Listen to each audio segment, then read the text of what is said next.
بسم اللہ الرحمن الرحیم۔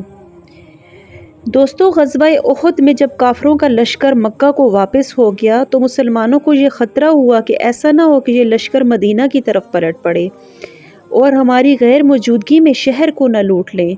رسول خدا صلی اللہ علیہ وآلہ وسلم نے حضرت علی مرتضیٰ رضی اللہ تعالیٰ عنہ سے فرمایا کہ تم ان مشرکوں کے پیچھے جاؤ اور حقیقت معلوم کرو، پتہ لگاؤ کہ یہ لوگ مکہ جا رہے ہیں یا مدینہ کا رخ ان لوگوں نے کر لیا ہے۔ بس آپ نبی پاک صلی اللہ علیہ وسلم کے حکم پر خبر لے کر آئے کہ ابو سفیان اپنے ساتھیوں کے ساتھ مکہ کی طرف لوٹ گیا۔ آپ نے فرمایا اب انشاءاللہ آئندہ کبھی قریش ہم پر غالب نہیں آئیں گے اور ہم کو مکہ پر فتح حاصل ہوگی۔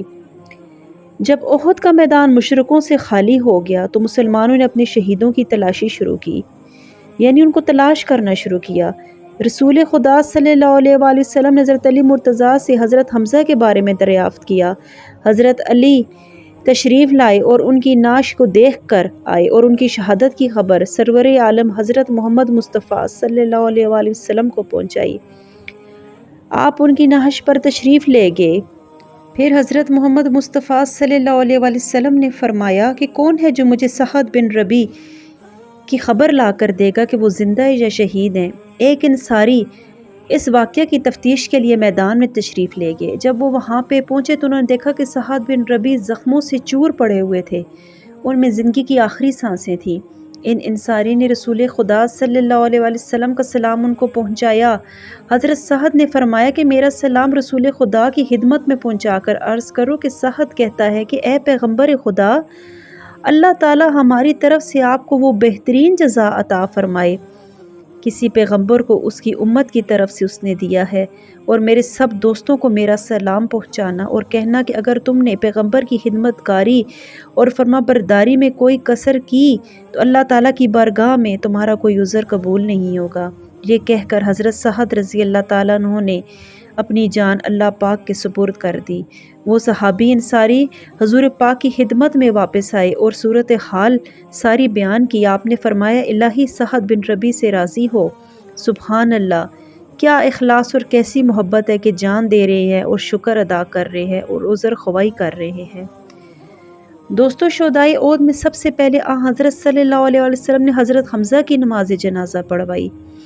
اس کے بعد جو جنازہ بھی آپ کے سامنے لایا جاتا اس کو آپ حضرت حمزہ رضی اللہ تعالیٰ عنہ کے جنازے کے آگے رکھ کر نماز ادا فرماتے۔ اس طرح 70 مرتبہ حضرت حمزہ رضی اللہ تعالیٰ عنہ کے جنازہ کی نماز آپ نے ادا فرمائی۔ کسی شہید کو غسل دینے کا آپ نے حکم نہیں دیا، آپ نے انہیں کے خون آلود لباس کے ساتھ ہی دفن کرنے کا فرمایا۔ آپ نے فرمایا کہ کل قیامت میں حق تعالیٰ ان شہیدوں کو اسی طرح کھڑا کرے گا، ان کے زخموں سے خون بہتا ہوگا، رنگ خون ایسا ہوگا اور خوشبو مشک جیسی ہوگی۔ نیز آپ نے ارشاد فرمایا کہ شہیدوں کو یہاں سے کہیں اور نہ لے جائیں، اگر کوئی لے گیا ہو تو اس کی نعش کو یہاں واپس لے آئیں۔ چنانچہ حضرت جابر رضی اللہ تعالیٰ عنہ اپنے والد حضرت عبداللہ کی نعش مدینہ میں لے گئے تھے۔ اس حکم کی وجہ سے احد کے میدان میں لے کر واپس حاضر ہوئے۔ سرور کائنات حضرت محمد مصطفیٰ صلی اللہ علیہ وآلہ وسلم نے بعض شہیدوں کو ان شہیدوں کے ساتھ جن کے مابین بے انتہا محبت اور الفت تھی ان کو ایک ساتھ دفنانے کا حکم فرمایا۔ حضرت حمزہ کو حضرت عبداللہ بن جہش کے ساتھ جو آپ کے بھانجے تھے، آپ کو بہت محبوب تھے، ایک ساتھ دفن ہوئے۔ اس طرح 2 3 شہیدوں کو ایک ساتھ دفن کیا گیا۔ آپ کے ارشاد کے مطابق ان شہیدوں میں جو زیادہ قرآن پڑھتے تھے اس کو لحد سے زیادہ نزدیک تر رکھا جائے، یعنی گہری قبر میں دفن نہیں کیا گیا۔ شہیدوں کے دفن سے فارغ ہو کر آپ دن ڈھلے مدینہ منورہ کی جانب رخصت فرما گئے۔ جب رسول خدا صلی اللہ علیہ وآلہ وسلم احد کے میدان سے مدینہ منورہ واپس آ گئے تو انصار کے اکثر گھروں سے عورتوں کے رونے کی آواز آ رہی تھی، لیکن حضرت حمزہ کے گھر سے کوئی آواز نہیں آ رہی تھی۔ حضرت حمزہ کے یہاں وہ عورتیں نہیں ہیں جو ان پر روئیں، یہ حمزہ پر رونے والی عورتیں نہیں ہیں۔ انصاری نے جب یہ سنا تو فوراً اپنی عورتوں کو حضرت حمزہ کے گھر بھیج دیا کہ پہلے حمزہ کا ماتم کرو، پھر اپنے گھر اپنے عزیز و اقارب پر فریاد و زاری کرنا۔ انصار کی بیبیاں مغرب اور عشاء کے درمیان حضرت حمزہ کے گھر آئیں اور آدھی رات تک روتی رہیں۔ حضرت صلی اللہ علیہ وسلم میں بے خواب تھے، جب بیدار ہوئے تو حضرت حمزہ کے گھر سے عورتوں کی رونے کی آواز آئی۔ آپ نے دریافت فرمایا یہ کیسی آواز ہے؟ آپ کو بتایا گیا کہ انصار کی بیبیاں آپ کے چچا کا ماتم کر رہی ہیں۔ پس آپ نے ان عورتوں کے حق میں دعا فرمائی، الہی ان عورتوں سے، ان کی اولاد سے اور اس کی اولاد کی اولاد سے راضی ہو۔ پھر آپ صلی اللہ علیہ وسلم نے فرمایا میرا مطلب یہ نہیں تھا کہ عورتیں آئیں اور حضرت حمزہ پر اس طرح بین کریں۔ آپ نے ان کو نوحہ کرنے سے منع فرمایا اور خصوصی تاکید فرمائی۔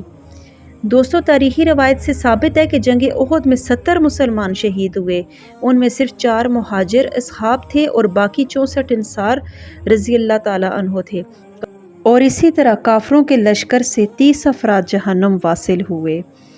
جب مسلمانوں نے رسول اللہ صلی اللہ علیہ وسلم سے دریافت کیا کہ ہم پر یہ مصیبت کیسے آئی، تو اس کے جواب میں یہ آیت نازل ہوئی، جس کا ترجمہ ہے یعنی جب تم مصیبت یعنی قتل و جراحت میں مبتلا ہوئے اور تم میں سے 70 افراد مارے گئے، تحقیق کہ بدر کے دن دشمنوں کو تم نے نقصان پہنچانا تھا، یعنی 70 قتل ہوئے اور 70 قیدی۔ اے محمد صلی اللہ علیہ وآلہ وسلم ان سے فرما دیجئے کہ اس مصیبت کا پیش آنا خود تمہارا ہی کیا دھرا تھا کہ تم نے حکم کی مخالفت کی تھی، یعنی کہ مرکز کو چھوڑ کر، اور فتح کا وحدت و ثبات و اطاعت کے ساتھ مشروط تھا۔